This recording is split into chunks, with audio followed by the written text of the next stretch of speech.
Who's in the house? Yolanda. Hey everybody. And first of all, I want to say welcome to my channel and thanks for all the prayers. I'm feeling a lot better today. I'm not 100%, but I'm feeling way more better than I have been feeling. And I want to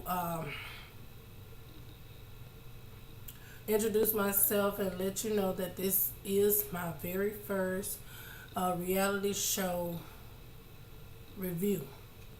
So please bear with me. But today I will be reviewing R&B Divas Season 3, Episode 1, which was titled Engagement to Enragement. Now, I've previously watched the other two seasons of R&B Divas Atlanta, and just to let you know that I was not featuring Nikki Gill. And so I'm glad that she will not be on this season. And Faith Evans won't be returning, which, you know, I'm still sure, like I say, Nikki and Faith are still behind the scenes doing what they do, as they should be. I mean, no shade to Faith, because I love me some Faith, but I was not featuring Nikki. So I made me a few notes, my notes together, of all of the things that I wanted to cover in this episode of R&B Divas. And like I said, this is not one of my featured shows, but I'm getting my practice on for my more, let me just tell you, ratchet shows. You know, this show will give you, you know, something, but it ain't gonna give you nothing that you really gonna talk about. So we're gonna start off with, the episode starts off with Kiki. And she feeling a certain type of way because Mo ain't been talking to her. She said that she ain't talked to Mo in about 6 or 8 months, and it ain't like Mo, and Mo acting weird. Now, coming from Kiki, saying that somebody acting weird, that's a stretch, because you can't get any weirder than Kiki. Let's just keep it honest. You know, Kiki, I think the girl definitely has some bipolar, tripolar, maybe even some quadrupolar issues. And I could just imagine her poor husband Michael having to deal with her all the time, because like I say, Kiki can be a mess. Please excuse the coughing. Like I say, I am feeling a little better, but I'm not at my 100%. So please bear with me. I've been taking that Zyrtex, and I've been doing breathing treatments, and you know, as I look at my other videos, the last two videos, and I noticed how my eyes was rolling. That's why I titled that other one. I'm not drunk. I've been taking medications, because trust me, it just had me feeling some type of way. I mean, my throat all scratchy and itchy, and every time I say something. So let me not get off subject. Let me go ahead and wrap it up.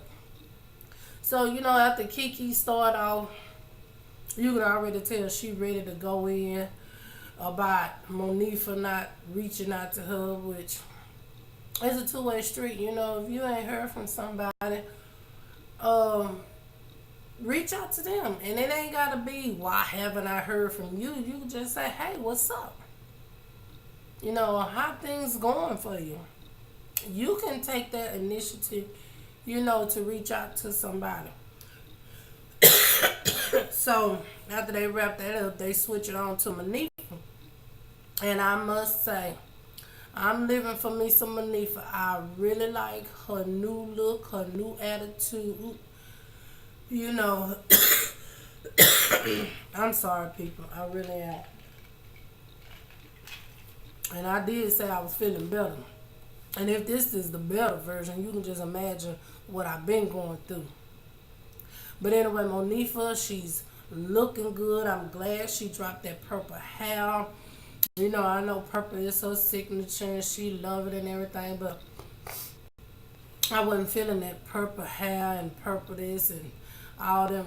She looking good. She got a new hair. You know, she's turned vegan and she's getting her body together and you know exercising, yoga, whatever she says she doing. It's almost like she's coming full circle. You know, when you get your mind right, your body right. You know, she was talking about, you know, sometimes you have to cut negative people and energies out your life, which, trust me, it does wonders. But, you know, her whole new look is, you know, I'm featuring it.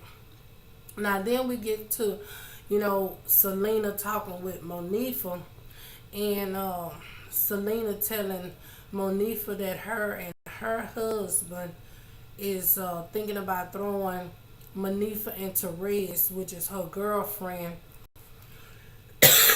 an engagement party. Mm. Because when the season 2 went off last year, you know, Monifa's girlfriend Therese had proposed to her, and they was supposed to announce it at the shindig they had at the end of the season. That you know, Nikki went off. Her and Selena had words, and Angie and Kiki had words, and everybody just it was just a mess. So there she was, you know, Selena was telling Monifa, you know, it's just our way of showing we support y'all union, we support, you know, what you're going through. We don't have to agree with your lifestyle, but we support what you're doing and where you're going in life. Um, if that's what makes you happy, hey, I'm happy for you. So next we get Miss Angie Stone, who I usually call the mother of the bunch because she's the oldest of the group and she brings that motherly spirit to the show. You know, she wants to look out for all the ladies, or she tries to be the sound, the the voice of reason, um, and try to rationalize or keep everybody, you know, positive everything, or just say how they can, you know, come together as women, which is the R&B divas, what y'all supposed to be doing, you know, highlighting y'all life, but at the end of the day, come together in unity. And you know, Angie's doing a radio guest spot. I'm sorry, people. In which you know, she's talking about the ladies and you know projects that they may be having coming up and everything, and you know the DJ host was had threw out there, you know, maybe y'all need to do a showcase, and she was like, we're gonna do a show, but just in case you happen to show up. But she was making fun of it. But you know, Angie pointed out a good thing, that you know this platform that we own, we have to take advantage of it, because you know, let's get the truth out there.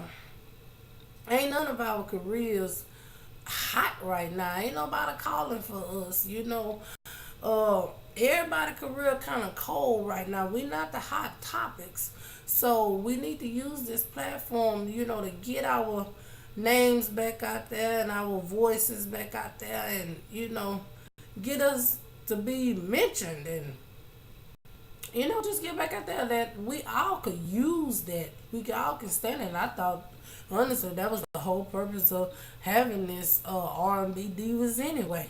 So, Angie brings all the ladies together for gratitude tea or something she named it.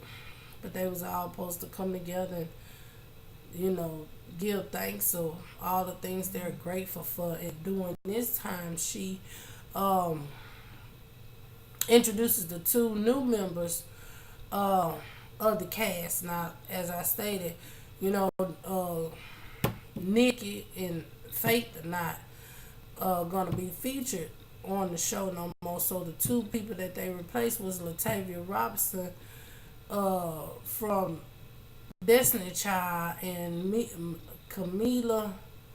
I always mess that baby name up from 702.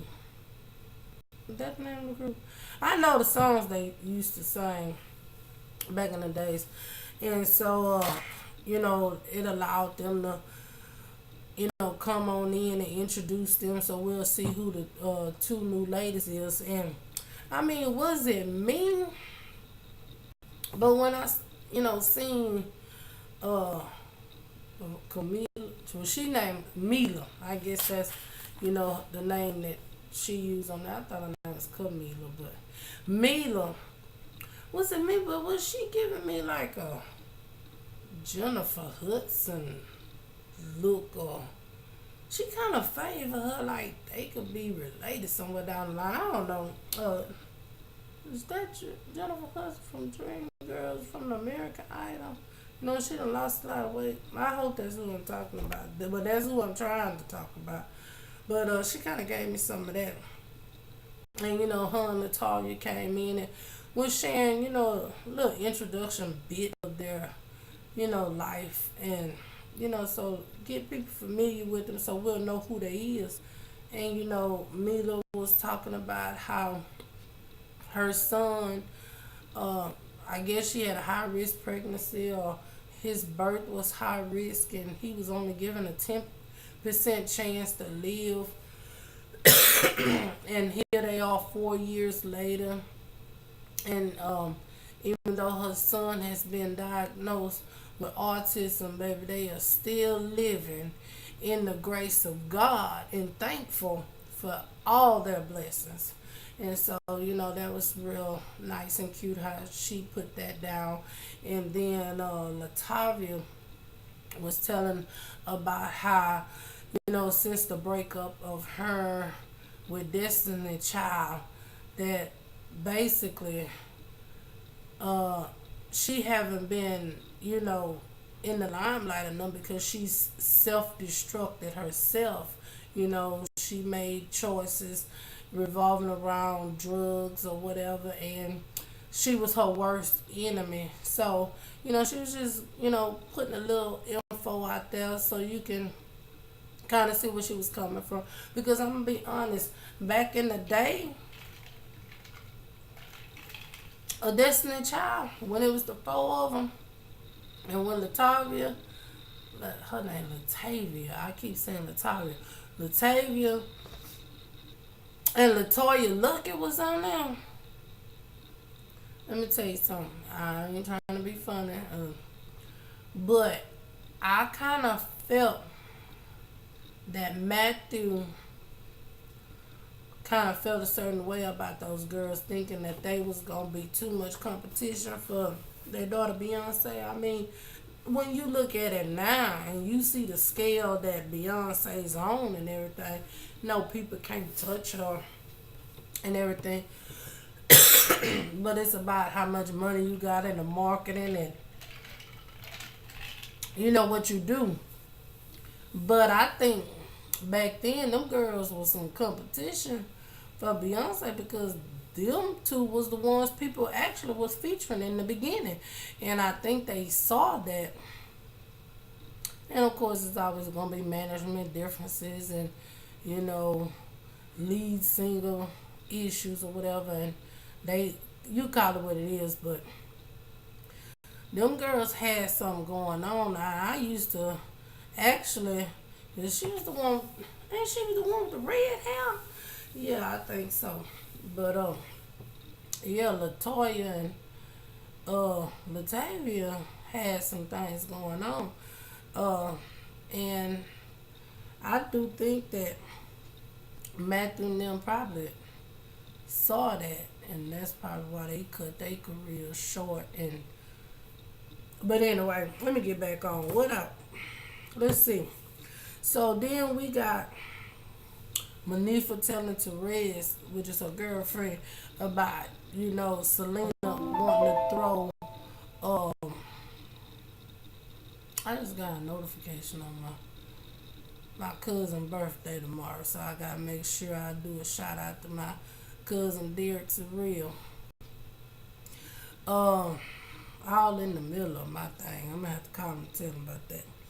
But they showed Monifa telling Therese about the engagement party that, Selena wanted to throw for them, and she was like, well, I ain't really feeling no big crowds and all this, and I don't need nothing to pop off. The last time you and the ladies got together, I ain't feeling all of that.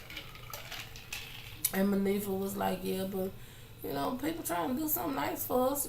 Let's just be positive. Then they switch over. It was ironic, they switched right over to Kiki and her husband, Michael. Michael have his work cut out for him, trying to handle and deal with Kiki, because this the third season, and trust me, just based on the first two seasons and how I've seen Kiki with the different faces and different attitudes, and her, speaking about her anxiety and all these other issues she had. Kiki definitely is bipolar or some kind of polar. She got some issues.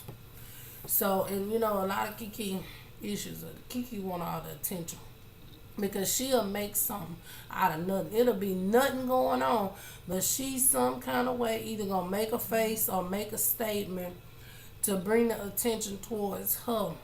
And then when the attention towards her, she'll be like, Steve Urkel, did I do that? Oh, what did I do? Bitch, you know what you did.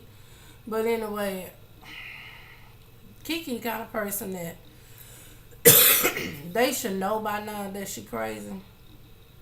So that when some throw it off come out of her mouth, ignore her. If she say something or look a certain type of way, ignore her.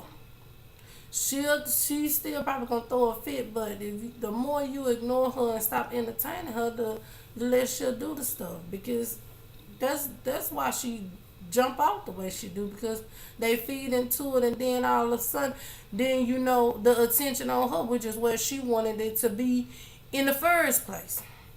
So I ain't feeling all that. So then we get Mila and Latavia going to have them some wine and talk about the gratitude tea. And it was funny. It wasn't funny, but Mila's reaction to the tea was, well, you see, Mila asked Tavia what she thought about the tea. Tavia was slick with it. I'm gonna stop calling that girl Tavia. Tavia was slick with it. She didn't answer right away. What she did was she poured that glass of wine and then switched that same question back on her. So what you thought about the gratitude tea? Like, bitch, you're not finna get me to say something first. I'm finna see what you say, and then I'm gonna see what I'm gonna say. So Mila fell for it anyway, because Mila say that was the dumbest thing that I heard about. And I'm saying, how was that dumb? Do you not know what show you signed up for? Not only that, in my Janet Jackson voice, what have you done for me lately? Ooh, yeah. I mean, seriously, Mila, if this show hadn't came on and these people started featuring you, what would we know about you? This platform is made to put you back out there or get you relevant again and get people talking about you and being able to get you some coins. So how was that idea dumb? You was dumb for saying that, I'm gonna tell you like that. But trust me, these ladies will eat you up and chew you out. Keep on coming with that attitude. But you saw my girl Latavia, like I said, she switched that shit around. And she's like, I'm gonna let you hang yourself. I mean, You don't know what you signed up for. And you don't see them cameras following you and watching everything you do. And see, this what they do.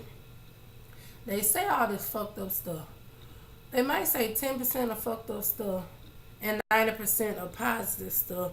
And then when the final edit and the final cut come out, and instead of them putting in the 90% of the positive stuff you put in, they put in that 10% of fucked up stuff you put in and paint you in a certain light. The first thing you want to say is, they're ruining my character, and that's not how I want it to be portrayed. And that means you gotta watch everything you say and be conscious of everything you say, and trust that all the good stuff you say, people don't want to hear that.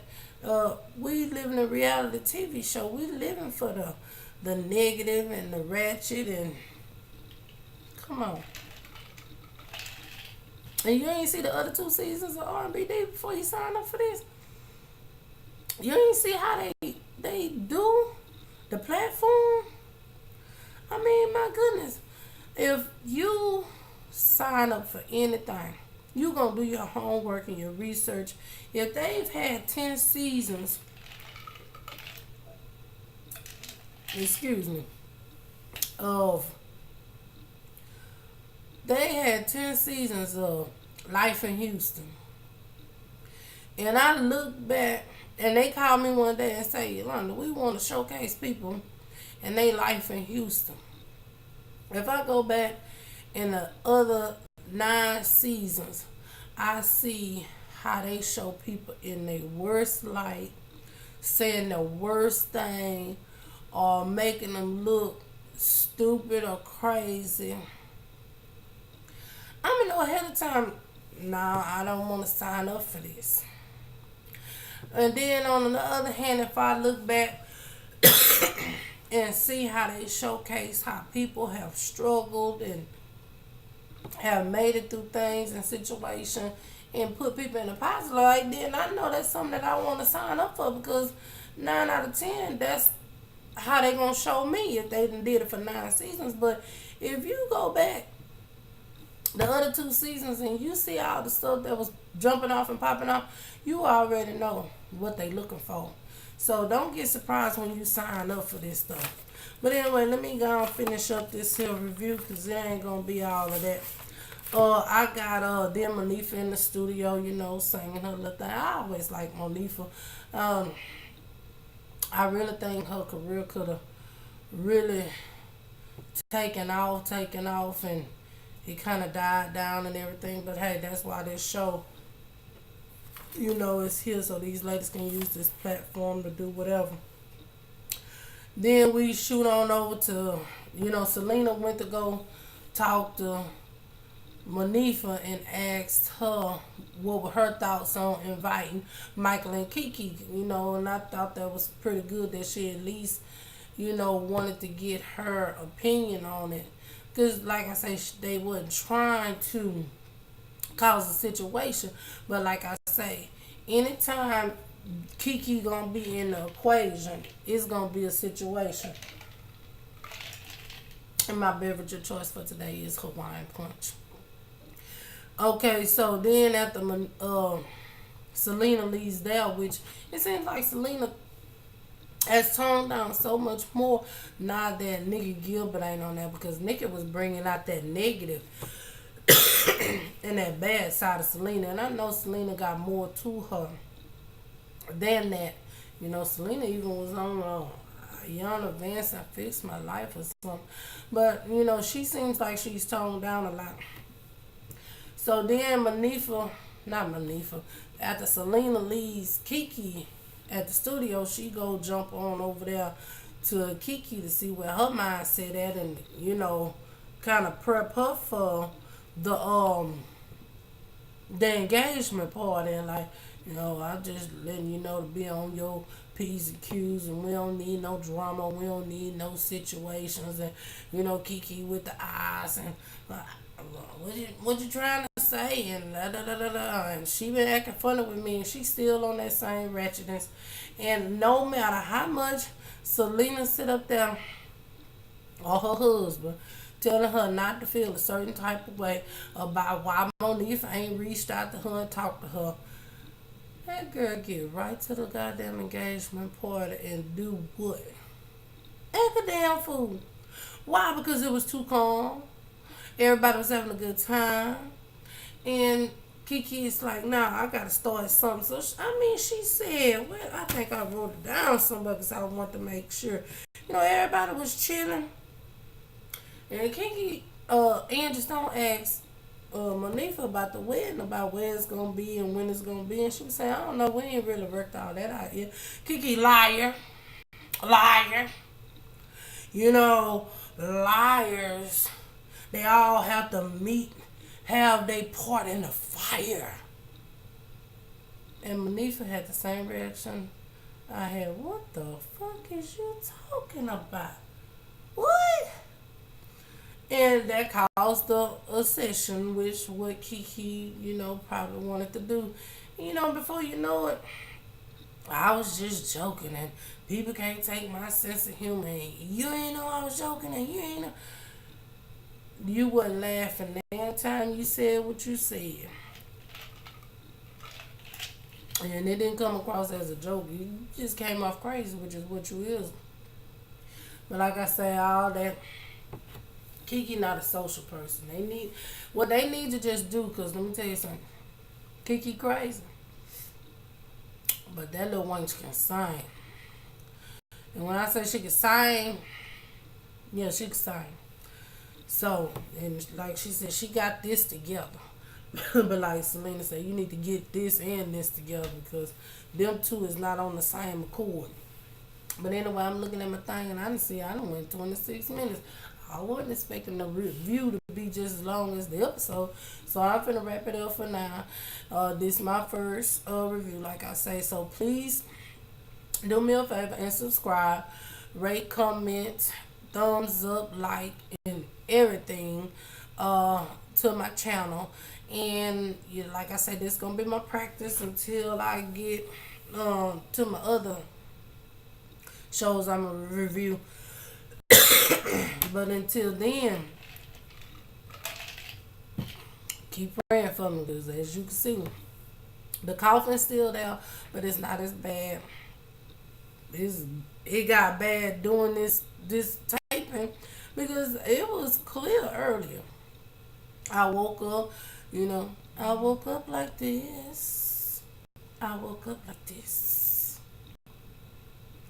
Flawless. But anyway, I don't even know what happened with the Rockets game. Did we win? And I'm supposed to have been rooting for them and all of that. I don't even know. I'm gonna have to look it up. And let me look right quick while I talk.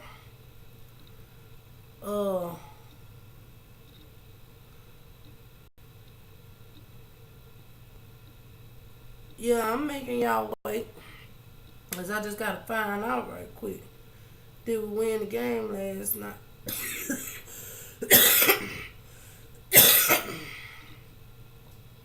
And like I said, I wasn't coughing like this at first. Rockets game 2 is a must win. Yeah, but did we win? Game 2 reaction. Come on, man. I'm gonna watch the rest of the games. I'm gonna tell you that. It say game 2 score in Twitter. It say 3 days after an overtime thriller, the Houston Rockets put together another scintillating battle in game 2 with Terry Scott's team once again pulling out the road victory. What? They lost? Oh man! Wait a minute. So we had the home court advantage. That means we played 2 games in Houston. We lost both of them games. Oh, wait a minute. You know what? So we down 2-0. That's all right. That's all right. We gonna chill these Rocks on. You know what? They lost because I ain't watch them, so I gotta watch them, and I need y'all to root for me, my Rockets. Man, I'm finna go. So, who's in the house? Yolanda. I'm finna go because I'm mad I didn't watch the game. But until then, y'all have a blessed day, and I love y'all. Bye bye.